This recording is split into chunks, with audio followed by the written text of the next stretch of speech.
하나님의 말씀 빌립보서 4장 6절에서 7절, 우리 6절부터 7절까지 합독합니다. 시작. 아무것도 염려하지 말고 오직 모든 일에 기도와 간구로 너희 구할 것을 감사함으로 하나님께 아뢰라. 그리하면 모든 지각에 뛰어난 하나님의 평강이 그리스도 예수 안에서 너희 마음과 생각을 지키시리라. 아멘. 기도자가 하지 말아야 할 세 가지라는 제목으로 은혜를 나누겠습니다.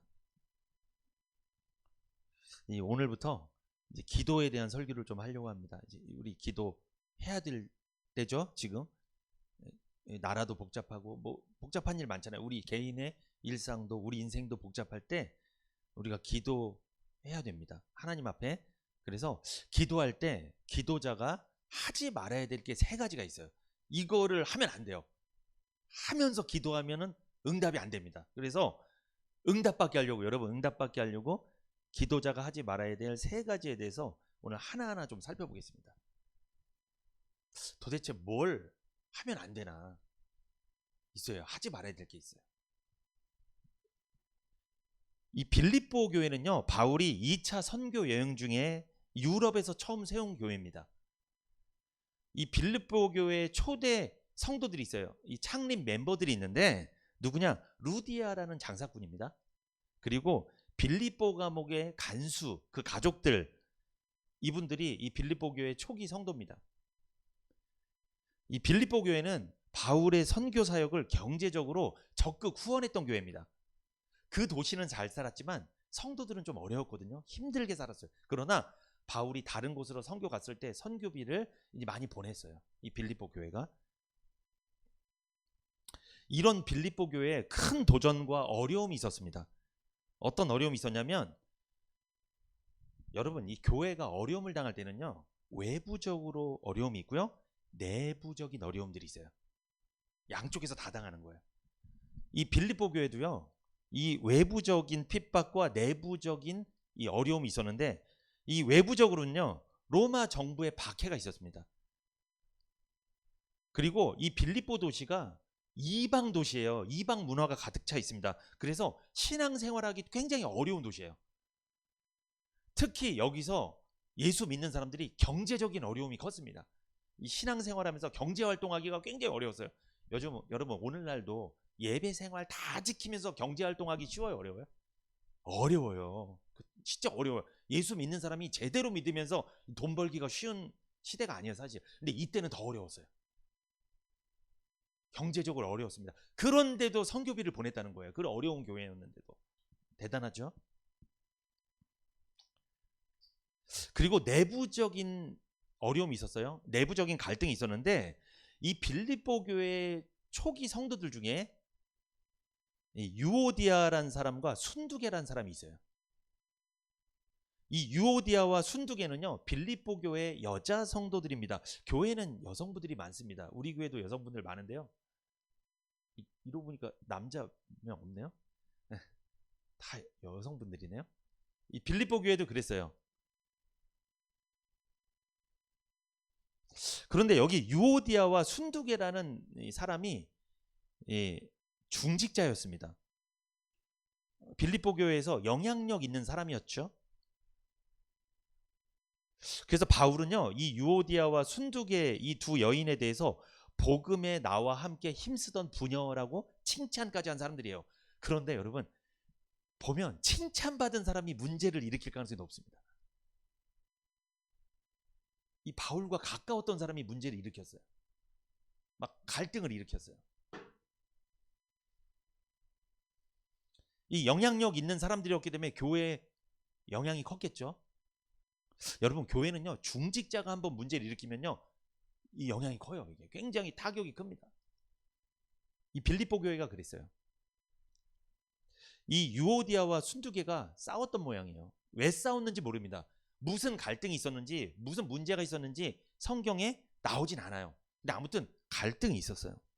다툼이 있었다는 거죠. 여러분 교회는요, 다툼이나 갈등이 생길 수 있습니다. 우리 교회 왜 그럴까? 이런 생각하지 마세요. 그런데요, 여러분 여쭤봅니다. 아, 저 집은 왜 이렇게 싸워? 본인 집도 솔직히 싸우면서 맨날 다 거기서 거기에요. 아, 나 이 교회 너무 갈등이 많아서 딴 교회 가야지. 더 갈등 많아요. 거기 가면 더. 이 빌립보 교회도 그렇게 성령 충만한 교회였는데도 갈등이 있었다는 거예요. 중직자가 갈등하니까 바울이 얼마나 힘들었을까. 목사님이 힘들었겠죠. 누구 편 들 수도 없고. 이거는 누구 편 들면 한 분은 안 나오잖아요. 편든 사람은 나오지만. 근데 이게 어려운 거예요, 여러분. 교회에 내부적으로 문제가 있었다는 거예요. 그런데 어떤 문제인지 모르지만 의견 차이가 났을 가능성이 높다. 중직자들이 왜 다투냐? 의견 차이가 있는 거예요. 어떤 일에 대해서 A로 하자, 아니다, B로 하자. 요것 때문에 목사님이 고민하는 거예요. 어떻게 하면 이 사람 시험 드니까. 그죠? 가장 좋은 건 뭐예요? 그냥 목사님 말씀하신 대로 가는 게 좋긴 좋습니다. 딱 이렇게 하는 게 좋긴 좋아요.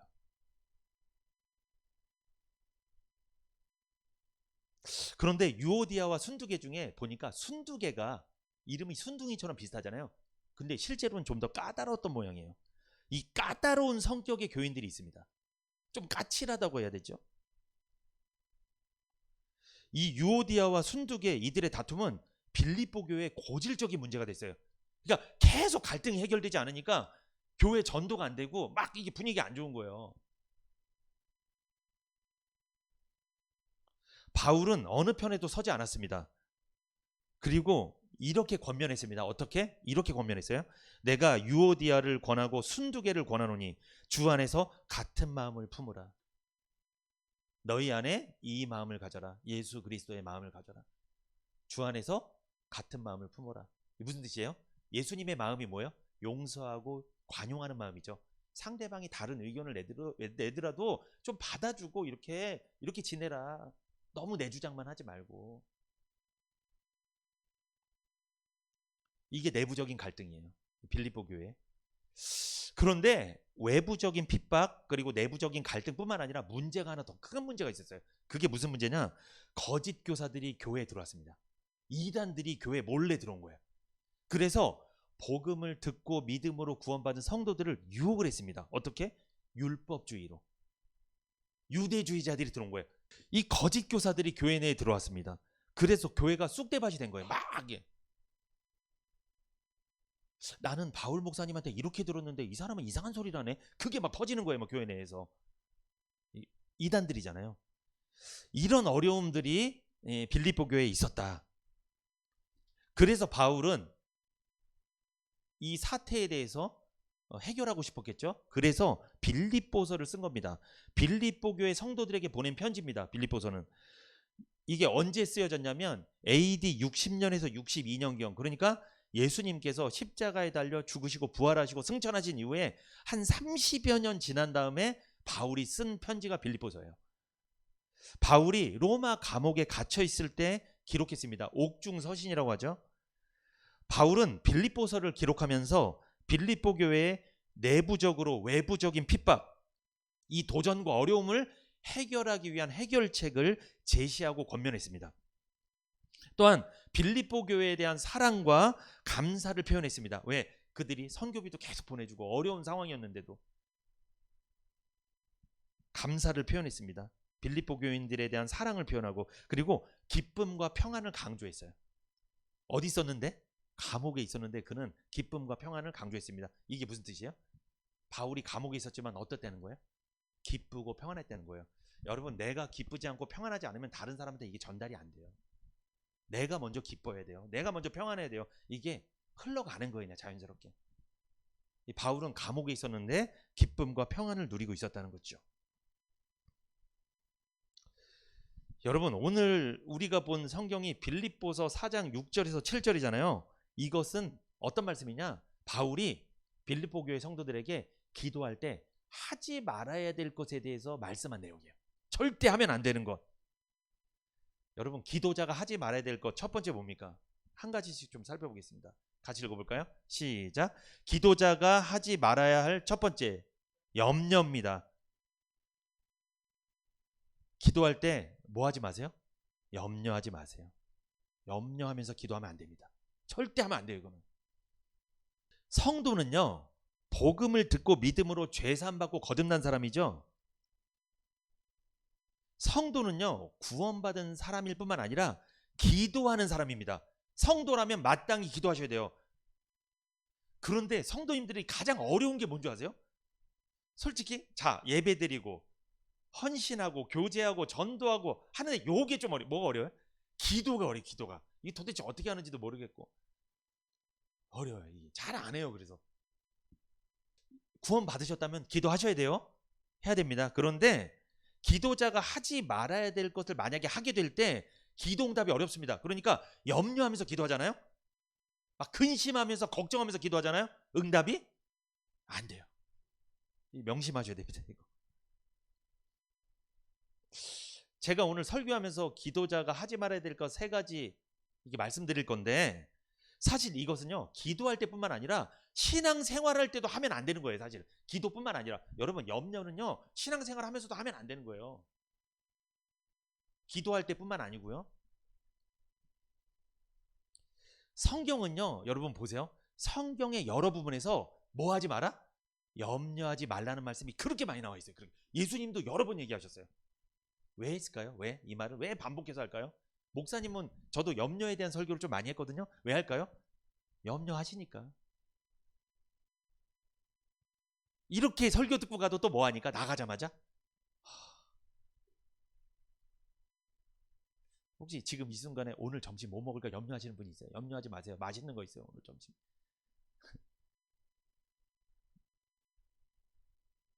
우리 교회에서 제일 염려하는 우리 아이들 같아. 우리 자녀들 진짜 염려 안 해. 다 공급이 되니까. 부모님들이 제일 염려가 많은 것 같아. 이 수심이 가득해. 항상 이게 근심이 많고. 저도 염려가 사실 있습니다. 그래도 제가 오늘 설교하면서 저 자신도 염려하지 않고 기도하려고 저도 이 말씀을 저한테도 하는 거예요. 지금 기도자는요 염려하면 안 돼요. 무슨 뜻이에요? 믿음을 갖고 기도하라는 거예요. 제발 믿음을 갖고 기도하세요. 자, 빌립보서 4장 6절에서 7절 읽습니다. 시작. 아무것도 염려하지 말고 오직 모든 일에 기도와 간구로 너희 구할 것을 감사함으로 하나님께 아뢰라. 그리하면 모든 지각에 뛰어난 하나님의 평강이 그리스도 예수 안에서 너희 마음과 생각을 지키시리라. 아멘.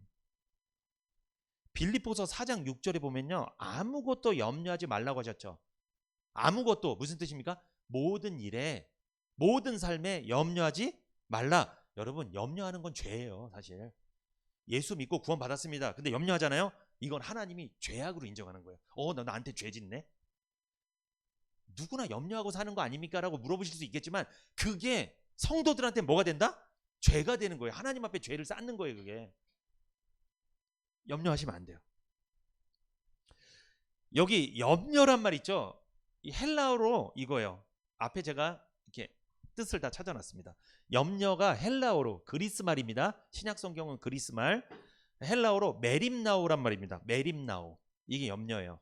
무슨 뜻입니까? 염려하다, 걱정하다, 근심하다, 슬퍼하다, 걱정스러운 기대요. 기대는 하는데 뭐 어때요? 이게 걱정스럽게 기대하는 거야. 안 될 것 같은데, 될까 안 될까 이렇게 되는 거예요. 이게 이렇게 기도하지 말라는 거예요. 그러니까 기도하실 때 안 될 것 같은데 그래서 한번 해보자 이렇게 하지 말라는 거예요. 어떻게 기도하는 거예요? 반드시 응답될 줄 믿습니다 하고 기도하라는 거예요. 이게 그 뜻이에요. 염려하지 마라. 그런데 여러분, 이 염려, 메림나오의 뜻에 어떤 뜻이냐면 자녀를 보호하다, 자녀를 돌보다, 어떤 것에 주의 깊은 관심을 가지다, 미래에 관심을 가지다, 어떤 것에 집중하다, 열중하다, 무엇을 얻으려고 노력하다, 분투하다, 야심이 있다, 심사숙고하다, 탐문하다, 뭐 이런 뜻이 있어요. 여러분 잘 보세요. 위에 염려, 메림나오 뜻에 염려, 걱정, 근심하다, 슬퍼하다, 이건 좀 약간 부정적인 내용이잖아요. 근데 밑에 내용은 부정적이에요? 좀 긍정적이에요? 긍정적이죠. 자, 위에 거는 인간이 하는 염려예요. 근데 아래 건 누가 하는 염려일까요? 하나님이 하시는 염려입니다. 여러분, 하나님도 염려를 하세요. 무슨 염려할까요? 하나님은 예수 믿고 구원받은 자녀들이 이 땅에서 잘 살아야 되는데, 행복해야 되는데, 건강해야 되는데, 믿음을 잃지 않아야 되는데, 신앙생활 잘해야 되는데, 예배 드려야 되는데, 기도해야 되는데, 헌신하고 주님을 위해 살아야 되는데, 하나님 뜻대로 살아야 되는데, 이런 염려를 누가 하신다? 하나님이 하시는 거예요. 그러니까 하나님 쪽에서 염려는 우리에게 어떤 염려예요? 좋은 염려예요. 좋은 염려. 근데 우리가 하는 염려는 뭐야? 쓰레기 염려. 이건 쓰레기. 버리셔야 돼요. 쓰레기 어떻게 해야 돼요? 버리는 거예요. 쓰레기통에. 염려 쓰레기통에 집어넣으세요. 주머니에 갖고 계시지 마시고. 우리가 하는 염려는 안 좋은 염려. 하나님이 하는 염려는 좋은 염려. 예를 들어서 부모님은 누구를 염려하며 살아요? 항상? 부모는 자기 자신 염려하지 않아요. 누구? 자식들 잘 됐으면, 우리 자식 건강했으면, 우리 자식 행복했으면, 우리 자식이 부족함 없이 풍족하게 살았으면. 이게 부모의 염려 아닙니까? 이 염려를 먹고 우리 자녀들은 쑥쑥 자라는 거예요, 여러분. 좋은 염려예요, 이거는. 그런데 정작 자식들은 뭘 염려해요? 아, 난 앞으로 어떻게 살아야 되나? 난 어떻게 대학을 가야 되지? 난 어떻게 직장을 가야 되지? 난 어떻게 결혼해야 되지? 나 어떻게 돈을 벌어야 되지? 나 어떻게 살아야 되지? 이게 자식들의 염려예요. 신기하죠? 똑같은 말인데 우리 쪽에 염려가 있고 하나님 쪽에 염려가 두 가지 뜻이 있는 거예요. 좋은 뜻이 있고 좀 안 좋은 뜻이 있고. 염려. 하나님은요, 우리에게 주의 깊은 관심을 갖고 계십니다. 우리의 미래에 관심을 갖고 있습니다. 우리에게 집중하고 계시는 거예요. 우리에게 열중하고 계십니다. 우리가 무엇을 얻게 하기 위해서 주님은 지금도 노력하시고 분투하고 계십니다. 주님께 야심이 있다는 거예요. 우리 잘 살게 하려고 야심이 있다는 거예요. 주님은 우리를 위해 항상 심사숙고하십니다. 믿습니까? 이 주님의 염려 덕분에 우리가 사는 줄 믿습니다. 그러니까 주님이 말씀하시는 거예요. 염려하지 마. 누가 할 거니까? 내가 할 거니까. 네가 할 게 아니야. 네가 해도 아무것도 안 돼. 내가 하면 잘 돼. 부모님이 자녀한테 이런 말 하는 거예요. 네가 염려한다고 될 문제가 아니야. 아빠가 염려할게. 엄마가 염려할게. 너 걱정하지 말고 살아.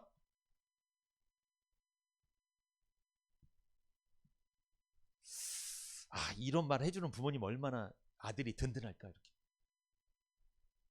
우리 자녀들도 염려 안 합니다. 할머니 계셔갖고 전혀 염려하지 않아요. 든든합니다. 아주. 할머니한테 모든 게 다 나와요. 전혀 염려하지 마요. 그 정도만 우리가 믿음을 갖고 있으면 얼마나 좋을까. 우리 하나님께 대해서 하나님한테 다 나올 건데.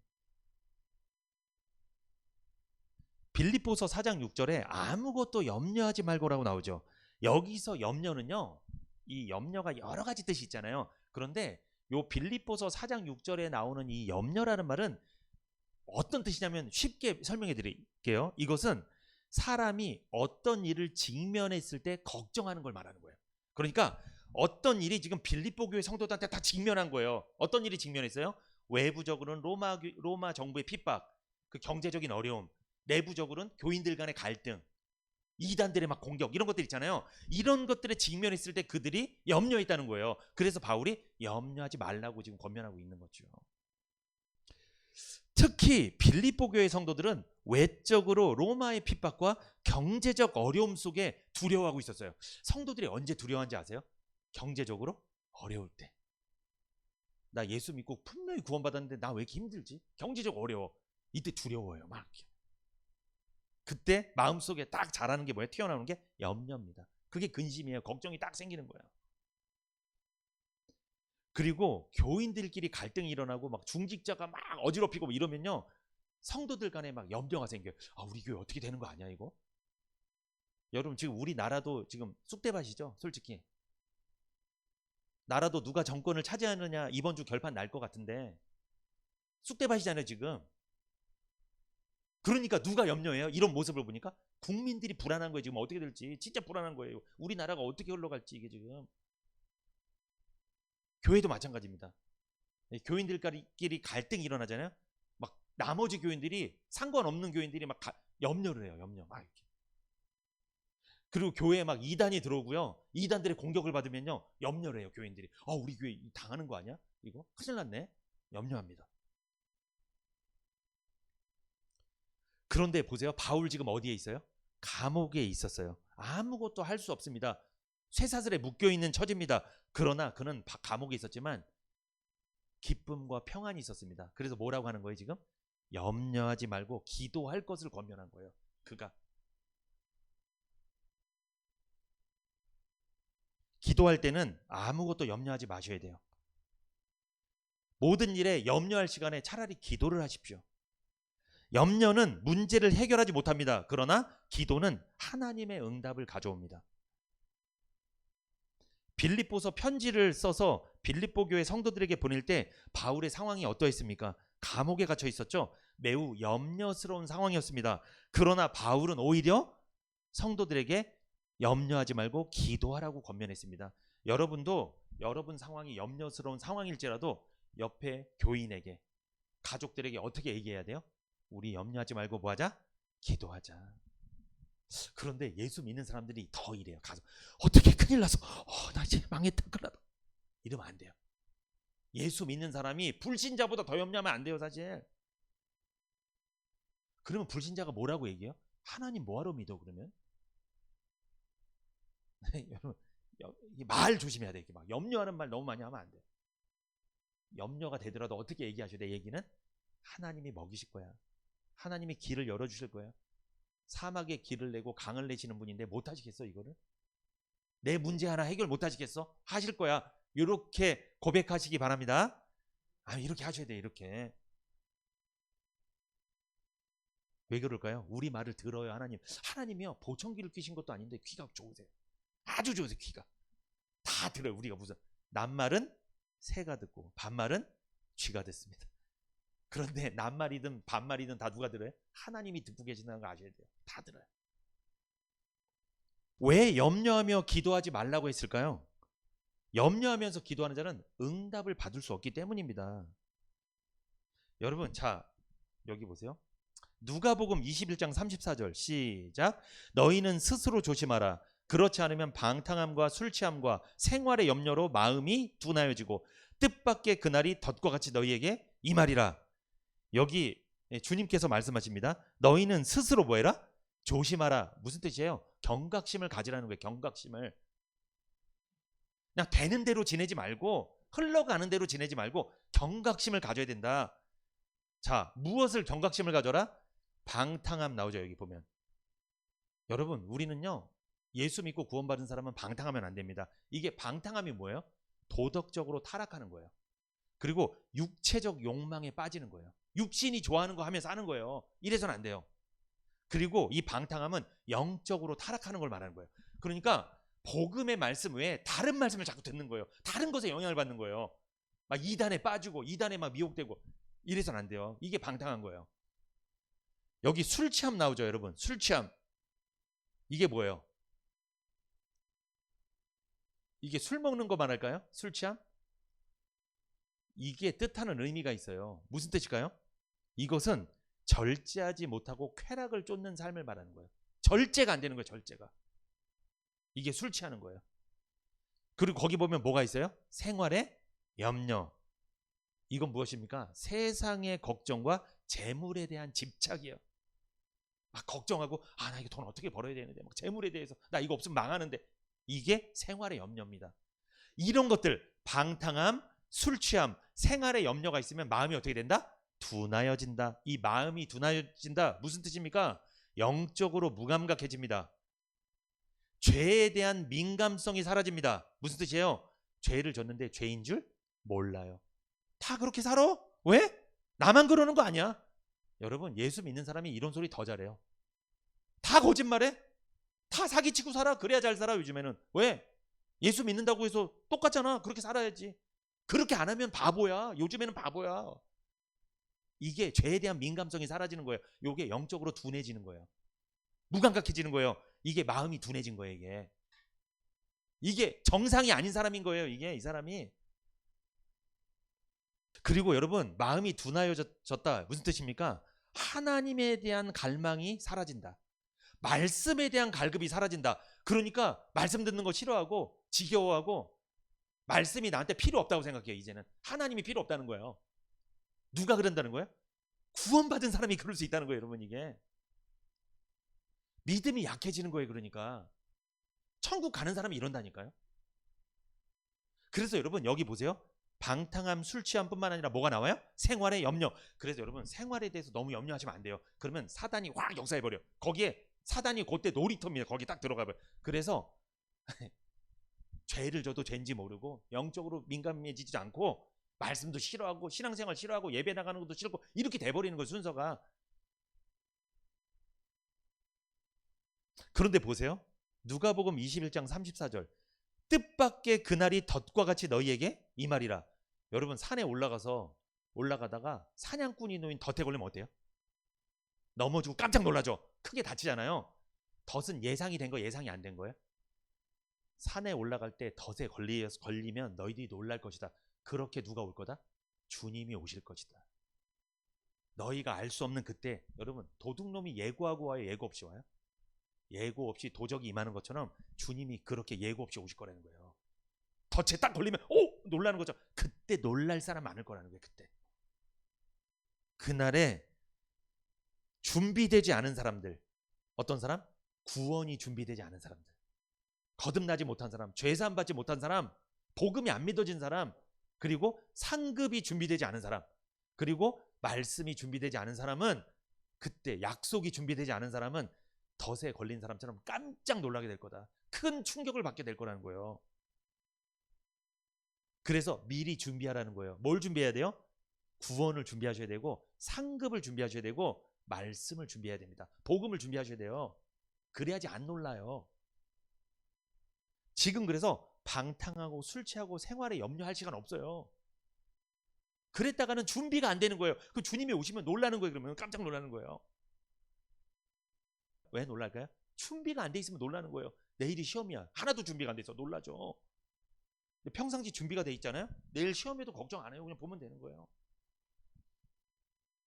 성도는 염려하거나 근심 걱정하는 마음으로 기도해서는 안 된다는 말씀입니다. 자, 빌립보서 4장 5절 시작. 너희 관용을 모든 사람에게 알게 하라. 주께서 가까우시니라. 여러분, 주께서 가까우시니라 무슨 뜻입니까? 주님 오실 날이 얼마 남지 않았다는 뜻이에요. 주께서 곧 오신다는 생각을 하고 살으라는 거예요. 여러분, 주님께서 오실 날이 얼마 남지 않았다 그러면 염려를 할까요, 안 할까요? 안 해요. 염려를 안 하는 거예요. 근데 주님이 안 올 것 같으니까 더 염려를 하는 거예요. 지금 더 염려. 안 올 것 같은 거예요. 이 믿음이 좋은 사람은요, 주님이 곧 오신다고 믿어요. 이렇게 믿고 살아요. 내일 오실 수도 있는 거예요. 그렇게 믿고 사는 사람이 믿음이 좋은 사람이에요. 마지막을 준비하는 사람이에요, 그 사람은. 그래서 하루를 헛되게 쓰지 않습니다. 주님이 올 수도 있으니까. 근데 주님이 오는지도 모르고, 그리고 제발 주님 저 장가도 안 들었고 시집도 안 갔고 사업 성공도 안 했는데 제발 늦게 오시옵소서, 이런 분들이 있어요. 이런 분들은요, 염려가 많아요. 그래서 염려가. 왜? 주님이 안 올 것 같거든요. 내 때는 안 올 것 같거든요. 내가 이 세상에서 80에서 100살 살 건데 그때까지는 안 오실 것 같거든. 아무리 분위기가 딱 보니까 안 올 것 같거든. 그 사람은 제가 장담할게요. 염려하고 살아요. 반드시 염려하고 살아요. 주님이 오히려 오신다고 믿고 사는 사람이 염려를 안 해요. 여러분 생각해 보세요. 염려가 많았습니까? 그러면 솔직하게 주님이 지금 안 올 것 같은 생각이 있어서 그런 거예요.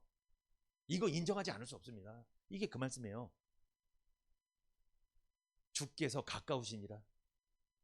바울이 이때 말씀했던 때 지금 2000년 지났잖아요. 아직까지도 주님은 안 오셨어요. 근데 바울은 그때도 뭐라고 얘기해요? 주님이 가깝다. 무슨 뜻이에요? 바울은 주님이 곧 오실 거란 믿음으로 살았다는 거예요. 그러니까 감옥에서도 염려 안 한 거예요. 평안했던 거예요. 기뻤던 거예요. 근데 바울의 바램대로 되지 않았죠. 2000년이 지났는데도 아직은 안 오셨어요. 여러분 그래도 주님 곧 오십니다. 오시는 거예요. 내 자신뿐만 아니라 우리 가족들, 자녀들도 준비시켜야 돼요.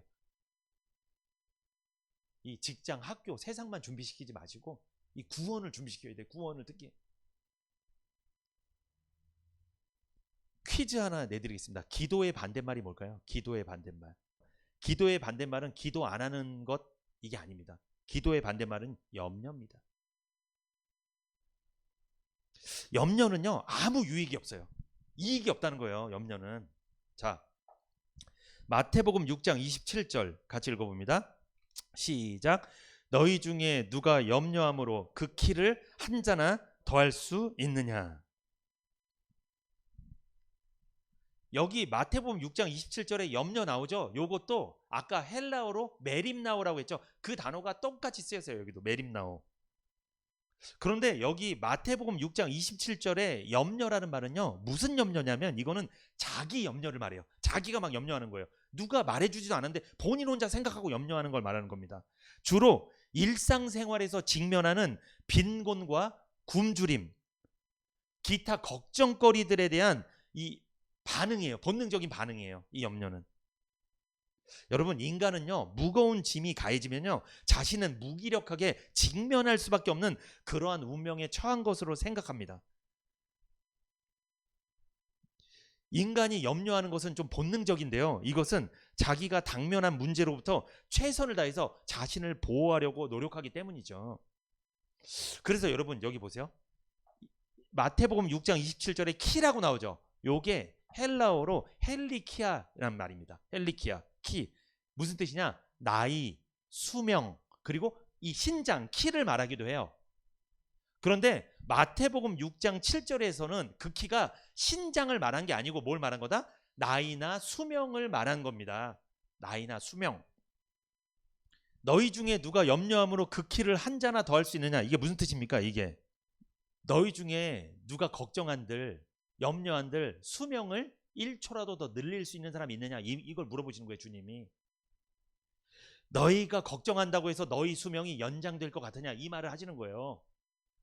여러분, 우리 수명을 느리고 줄이시는 분 누구예요? 주님이세요. 하나님이 하시는 거예요. 너희는 못한다는 거예요. 이게 그 말씀이에요. 그러니까 뭐 하지 마라? 염려하지 말라는 거예요. 아, 나 무엇을 먹을까, 입을까, 마실까? 나 이거 없으면 죽는데. 걱정되네. 하지 말라는 거예요, 이거. 너희가 너희 생명을 연장시킬 수 없다. 그게 무슨 뜻이에요? 너희는 살 때까지 산다. 절대 죽지 않는다. 절대 굶어 죽지 않는다. 왜? 내가 이때까지 살게 딱 해놨다, 정해놨다. 그러니까 염려하지 마라. 그러니까 100살까지 사실 분은 염려하지 마세요. 그냥 살 거니까 그냥 뭘 염려를 하세요. 살 건데. 그걸 몰라서 염려가 되긴 하지만 그래도 이 말씀 믿고 염려하지 마세요. 그냥 평안하게 사세요. 그냥 우리 어머니도 그냥 평안하게 사세요. 지금 굶주리시는 분이 있어요? 저 경제적으로 어려우시는 분이 있어요? 염려하지 말라는 거예요. 너희 생명도 너희들이 염려한다고 더 늘릴 수 없다. 너희가 갖고 있는 돈도 재산도 물질도 늘릴 수 없어. 다 나한테 달려있는 거예요. 주님한테 달려있는 거야. 염려하지 마. 이 말씀이에요. 생명뿐만 아니라 너희의 재능, 너희의 물질 모든 거 염려하지 마. 저도 염려 안 하려고요. 우리 교회가 처한 어려움들, 여러 가지 경제적 어려움이 왜 없겠습니까? 우리 개척교회인데 염려하지 않으려고 합니다. 그래서 이 말씀을 저한테도 하는 거예요. 이 키가 헬라어로 헬리키아, 이게 나이, 수명을 뜻한다고 하지만 키라는 말도 있죠. 뜻도 있죠.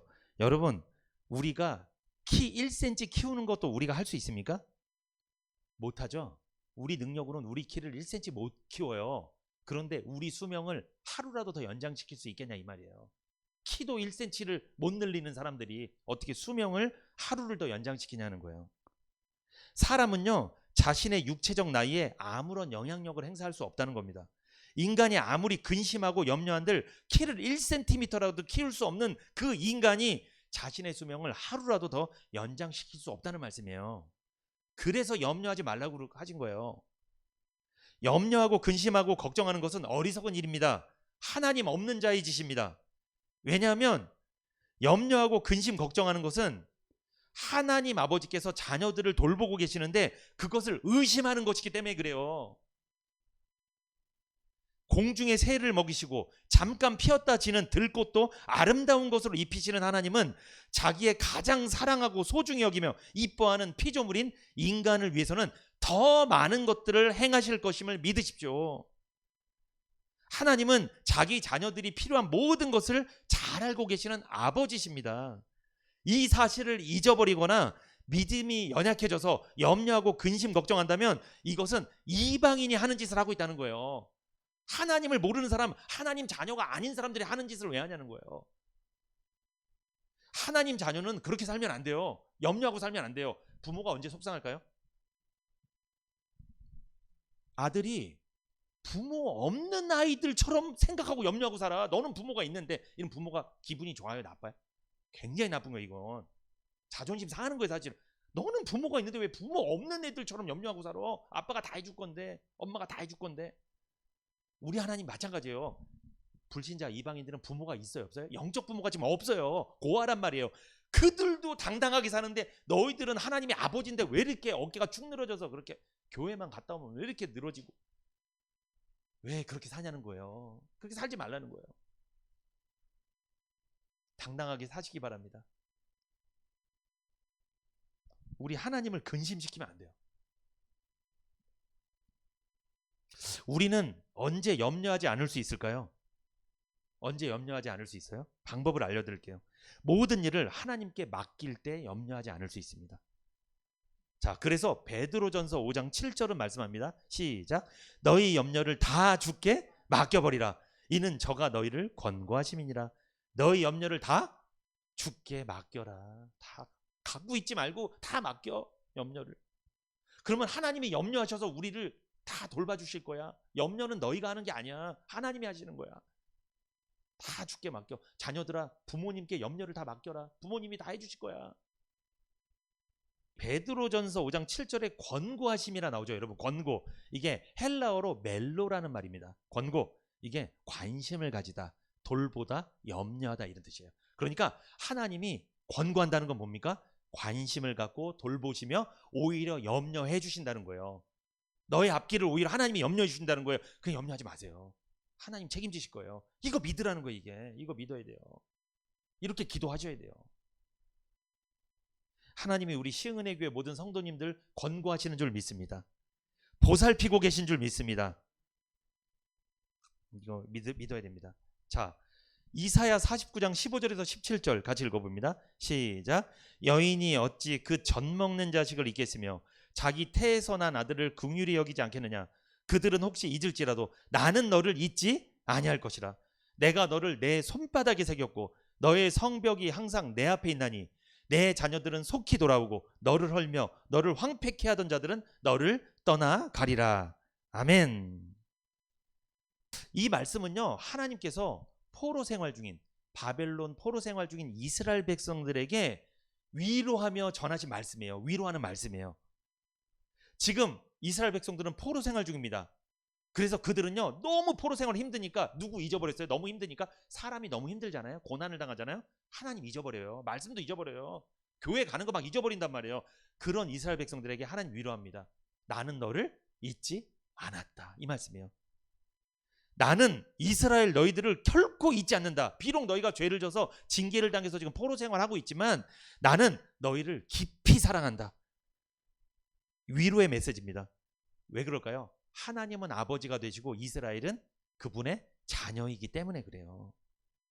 어미가 자식을 잊을 수 없듯이 하나님 아버지도 결코 이스라엘 백성들을 잊지 않으신다는 약속입니다. 하나님 아버지는요, 우리 시흥은혜교회 성도님들을 잊지 않으시는 줄 믿습니다. 아멘. 하나님의 변치 않는 사랑과 신실하심을 강조하는 말씀이에요. 우리가 인생을 살면서 때로는 하나님의 사랑을 의심할 때가 있습니다. 언제 의심하는 줄 아세요? 첫째, 기도해도 응답이 안 될 때. 두 번째, 고난과 어려움 속에서 하나님이 침묵하시는 것처럼 느껴질 때. 세 번째, 실패와 절망 속에서 하나님의 계획이 보이지 않을 때. 이때 구원받은 성도일지라도 원망하고 불평할 수 있어요. 막 하나님의 사랑을 의심할 수 있다는 거예요. 이스라엘 백성들도 바벨론 포로 생활 중에 하나님의 사랑을 의심했습니다. 하나님이 살아계신다면 우리를 왜 빨리 안 풀어주지? 왜 우리를 이렇게 힘들게 하지? 우리를 왜 불신자한테 다스림받게 하지? 왜 이렇게 고난을 당하게 하지? 왜 예수 안 믿는 사람들은 저렇게 잘 살고 나는 왜 이렇게 아프고 힘들고 일이 안 되고 왜 난 이럴까? 의심할 수 있다는 거예요. 하나님 나 사랑하는 거 맞아? 의심할 수 있습니다. 하지만 하나님은요, 이사야 선지자를 통해 절대 변하지 않는 하나님의 사랑을 지속적으로 알려준 거예요. 오늘날도 주의 종을 통해, 목사님을 통해 하나님은 너희를 결코 잊지 않았다.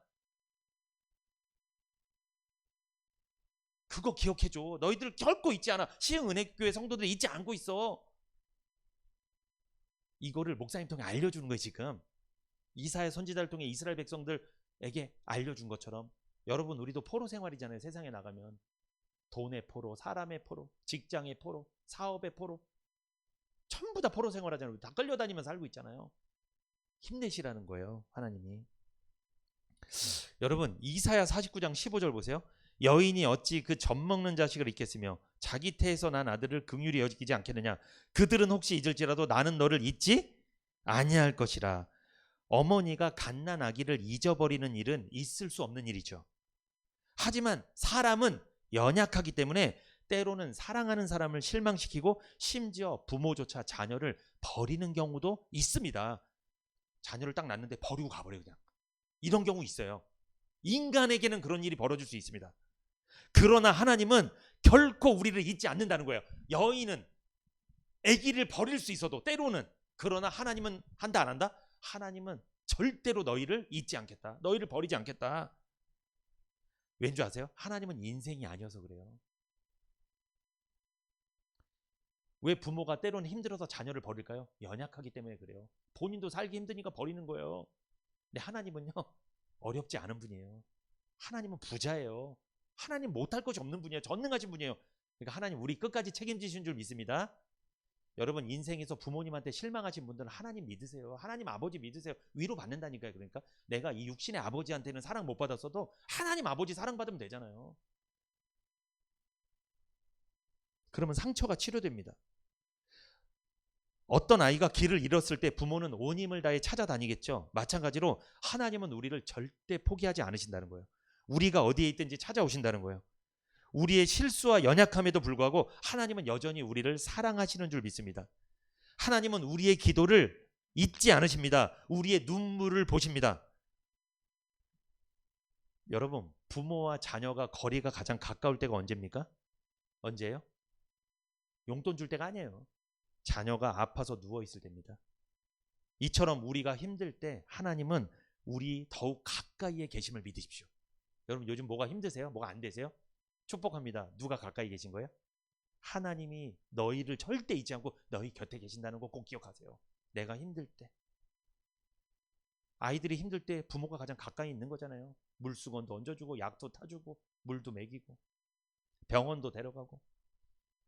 혹시 지금 하나님이 나를 잊으셨다고 느끼고 있는 사람이 있어요? 절대 그렇지 않습니다. 하나님은 지금도 우리를 기억하고 사랑하고 계십니다. 왠지 아세요? 이사야 49장 15절에 여인이 어찌 그 젖먹는 자식을 잊겠으며 자기 태에서 난 아들을 긍휼히 여기지 않겠느냐. 그들은 혹시 잊을지라도 나는 너를 잊지 아니할 것이다. 왜 하나님이 잊지 않는다고 하셨는 줄 아세요? 보세요.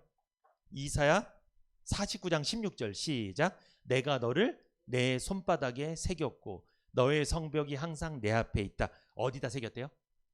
하나님의 손바닥에 새겼대요. 이거 누가 새긴 거예요? 하나님이 직접 자기 손바닥에 우리 이름을 새긴 거예요. 딱 이렇게.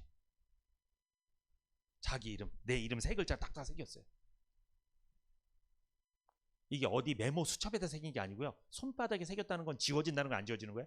안 지워지는 겁니다. 이건 영원히 기억하겠다는 거예요. 하나님께서 이스라엘을, 또한 하나님께서 시흥은혜교회 구원받은 성도들의 이름을 손바닥에 새겼다는 것은 절대 잊지 않고 항상 기억해 주겠다는 뜻입니다. 누군가 나를 항상 기억해 준다는 건 이건 큰 위로가 되는 겁니다. 그 나를 항상 기억해 주는 게 누구예요? 하나님이시면 진짜 큰 위로죠. 하나님이시니까 큰 위로가 되는 거죠. 여러분, 이 손바닥에 이름을 새겼다는 것은요, 마치 손에 문신을 새겨서 영원히 지워지지 않도록 했다는 거예요. 하나님이 문신을 새겼다는 거예요. 자기 손바닥에다가. 과거에요, 노예들은요 주인의 이름을 몸에 새겼습니다. 그런데 하나님은요 반대로 우리를 자신의 손바닥에 새겼어요. 다시 말씀드립니다. 어떻게 새겼다고요? 과거 노예들은요 주인의 이름을 노예의 몸에 새겼다고요. 여기 몸에 새기니까 뭐예요? 아, 내 주인은 누구다, 이걸 알아봤다는 거예요. 근데 여러분, 하나님은 노예가 아니시잖아요. 근데 하나님이 지금 뭐 하신 거예요? 자기가 노예가 된 것처럼 자기 몸에다가 새겼다는 거예요. 무슨 뜻입니까? 하나님이 노예가 될 정도로 우리를 지켜주겠다는 거예요. 그렇게 우리를 열심히 돌봐주겠다는 거예요. 각오하셨다는 거예요. 그냥 너희들 염려하지 말라는 거예요. 하나님 책임질 거니까. 대단하죠, 여러분. 이 말씀 참 대단한 말씀이에요, 이게. 노예한테 새기는 거라니까, 이름을. 근데 하나님은 자기가 노예가 돼서 새겨주셨어요, 우리 이름을. 끝까지 책임지겠다는 거예요. 여러분, 예수님은 우리 대신해서 노예가 되셨죠. 끌려가셔서 십자가에서 노예가 돼서 우리 대신에 희생당하셨잖아요. 우리 살리려고. 그렇게 하나님 하신다는 거예요. 염려하지 마십시오. 하나님이 우리 이름을 손바닥에 새겼다는 것은 하나님이 우리를 소유하셨다는 겁니다. 넌 이제 누구 거다? 내 거다는 뜻이에요. 이름 새겼다는 건. 그리고 결코 잊지 않겠다는 강력한 사랑의 표현입니다. 요한복음 20장 24절에서 28절을 여러분 쭉 보면, 이 나중에 한번 읽어보세요. 요한복음 20장 24절에서 28절을 보면 예수님 제자 중에 의심했던 제자가 있죠. 누구? 도마. 이 도마는요, 예수님 부활했을 때 그 자리에 없었습니다. 그런데 며칠 후에 나중에 주님 다시 나타나셨을 때 그때 있었습니다. 주님이 뭐라고 말씀하십니까? 요한복음 20장 27절, 도마에게 이르시되 내 손가락을 이리 내밀어 내 손을 보고 내 손을 내밀어 내 옆구리에 넣어보라. 그리하고 믿음 없는 자가 되지 말고 믿는 자가 되라. 도마야, 너 안 믿겨지지? 내가 살았다 부활한 거 이거 못 믿겠지? 와, 내 손바닥에 구멍이 난 거, 못자국 구멍 난 거 보고 내 옆구리에 창자국 난 거, 구멍 난 거 봐. 진짜 구멍이 나 있었어요. 이거 보여줬어요. 도마가 뭐라고 말합니까? 그때 요한복음 20장 28절, 도마가 대답하여 가로되 나의 주시며 나의 하나님이십니다. 이때 고백해요. 여러분, 주님 손바닥에 난 못자국, 옆구리에 난 창자국은 이게 뭡니까? 그렇게 의심이 많았던 도마를 뭐 하시는 거예요? 주님이 그래도 사랑하시고 네 이름을 내가 내 손바닥에 새겼다, 내 옆구리에 새겼어, 이거 보여준 거예요. 너를 얼마나 사랑하고 있는지를. 네가 설사 의심했지만 내가 너를 끝까지 버리지는 않을 거야. 주님이 그걸 보여주신 거예요. 도마가 그걸 보고 주님의 사랑을 경험했어요. 아, 주님 나 진짜 사랑하시는구나. 아, 내가 너무 의심했구나. 이 의심한 거 잘못한 거구나. 내가 큰 죄를 졌구나. 깨달았겠죠, 도마는. 도마가 보았던 예수님의 손바닥에 못 박힌 상처와 옆구리에 창에 찔리신 상처는 의심만아 자주 넘어지고 쓰러지는 연약한 믿음을 갖고 있었던 도마를 향한 주님의 사랑의 흔적이었습니다. 도마는 주님의 손과 옆구리에 새겨진 사랑의 흔적을 보고 나의 주시며 나의 하나님이십니다 라고 믿음의 고백을 할 수밖에 없었습니다. 자, 이사야 49장 16절 시작. 내가 너를 내 손바닥에 새겼고 너의 성벽이 항상 내 앞에 있다. 여러분, 주님은 우리 이름을 손바닥에 새겼을 뿐만 아니라 뭐래요? 너의 성벽이 항상 내 앞에 있다. 이게 무슨 뜻이에요? 예루살렘이 성벽이 있어요. 성전이 있고 성전 무너지고 성벽이 다 무너졌어요. 그게 주님이 바벨론에 의해서 무너졌고 다 포로로 끌려갔잖아요. 그 무너진 성벽이 누구한테 있다? 주님이 그걸 항상 보고 있다는 거예요. 무슨 뜻입니까? 여러분, 요즘에 인생 무너지신 분 있어요? 내 인생이 요즘 무너진 것 같아. 내 삶이 망가진 것 같아. 무너진 것 같아. 너무 힘들어. 그러면 그런 무너지고 삶이 망가진 모습을 주님이 뭐하고 계신다는 거예요? 너의 성벽이 항상 내 앞에 있다. 너의 무너진 그 성벽이 내가 항상 보고 있다. 뭡니까? 너의 형편을 내가 헤아리고 있다. 너 요즘 삶이 무너졌잖아. 힘들잖아. 망가졌잖아. 걱정하지 마. 내가 살펴보고 있어. 헤아리고 있어. 내가 다 이해해 줄게. 네가 얼마나 힘든지 내가 다 알고 있어. 그래서 때가 되면 도와줄 거야. 조금만 참아. 포로 생활 하더라도 좀만 참아. 70년이 되면 내가 다 풀어줄 거야. 다 때가 있을 거야. 끝나는 때가 있으니까 좀 기다려. 이렇게 말씀하시는 거예요, 지금. 여러분, 하나님은 우리의 괴로운 인생을 펼쳐서 보고 계세요. 지금 얼마나 괴로운지. 교회에서도요, 오셔서 말 못하는 괴로움이 있을 수 있어요. 심지어 목사님한테도 성도님한테도 서로 교제를 못하는 괴로움이 있을 수 있습니다. 그런데 그거 누가 아세요? 주님이 다 보고 계세요. 주님 앞에 염려하지 말고 기도하세요. 그래서 주님 다 헤아리고 계시니까, 이해하고 계시니까, 아, 네가 죄를 지을 수밖에 없었지, 네가 넘어질 수밖에 없었지, 네가 연약할 수밖에 없었지, 네가 이렇게 삶이 망가질 수밖에 없었지, 삶이 무너질 수밖에 없었지, 내가 다 이해한다. 얼마나 힘든지 내가 다 알아. 내가 왜 항상 내가 관찰하고 있었거든. 너를 보고 있었거든. 그래서 내가 때가 되면 성벽을 올려줄 거야. 재건시킬 거야. 너의 무너진 삶을 일으켜줄 거야. 너의 무너진 인생을 세워줄 거야. 그러니까 염려하지 마. 하나님 앞에, 아버지 앞에 기도해. 아버지가 줄 거야. 믿습니까? 이게 이 말씀이에요. 얼마나 위로되는지 몰라요, 여러분. 하나님 눈에 우리 괴로운 인생이 다 담겨 있다는 거예요. 이게 놀라운 은혜입니다, 여러분. 이게 은혜예요. 혹시 지금 삶이 무너졌다고 느끼시는 분 있어요? 하나님 눈 안에 우리의 미래가 담겨져 있는 줄 믿습니다. 하나님 우리를 회복시키실 줄 믿습니다. 자, 이사야 49장 17절 시작. 내 자녀들은 속히 돌아오고 너를 헐며 너를 황폐케 하던 자들은 너를 떠나가리라. 여러분, 하나님은요 손바닥에 우리 이름을 새겼고 우리의 모든 형편을 헤아릴 뿐만 아니라 너를 황폐케 하던 바벨론을, 이스라엘 백성들을 괴롭히던 바벨론을 멸망시키겠다. 때가 되면 다 흩어버리겠다. 황폐한 땅을 회복시켜 주실 것이며 잃어버린 자녀들을 돌아오게 하실 것이다. 이스라엘을 괴롭혔던 바벨론을 떠나가게 하시고 포로된 백성이 가나안으로 돌아오게 하실 것이다. 이것은요 단순한 위로가 아닙니다. 회복의 약속입니다. 여러분, 하나님이요 무너졌던 우리 인생을 세워주실 줄 믿습니다. 무너졌던 우리 삶을 세워주실 줄 믿습니다. 이거 하나님의 약속이에요. 이 이사야 49장 17절 약속으로 믿으세요. 이스라엘 백성에게 한 약속뿐만 아니라 우리에게 한 약속이에요. 우리도 영적 이스라엘이잖아요, 여러분. 이 말씀 믿으세요. 인생의 황폐함 속에서 살고 있습니까? 절망하고 있습니까? 하나님 반드시 회복시키실 줄 믿습니다. 믿음으로 기다려 보십시오. 지금 삶이 어렵다고 해서 하나님이 우리를 버린 게 아니라는 걸 믿으세요. 어려운 건 어려운 거지 하나님 우리 버린 건 아니에요. 하나님은 우리가 생각하는 것보다 훨씬 더 깊고 크신 사랑으로 우리를 붙잡고 계시는 줄 믿습니다. 믿습니까? 이렇게 믿고 사세요. 그렇게 믿고 살아가는 저와 여러분이 되시기를 축복합니다. 아멘.